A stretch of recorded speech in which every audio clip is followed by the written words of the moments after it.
চলিত আইপিএলে টানা 6 ম্যাচে জিতে দারুণ ফর্মে ছিল মুম্বাই ইন্ডিয়ান্স, কিন্তু সেই জয়ের রথ থামিয়ে দিল গুজরাট টাইটান্স।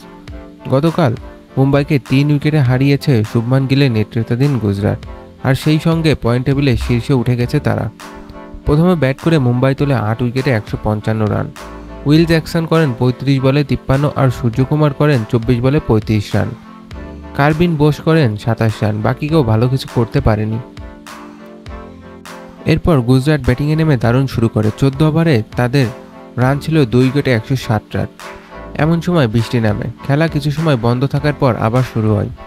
আবার 18 ওভার খেলা শেষ হওয়ার পরই বৃষ্টি নামে। তখন গুজরাটের স্কোর ছিল 6 উইকেটে 132 রান। শেষ পর্যন্ত খেলা শুরু হয় ডিএলএস মেথডে।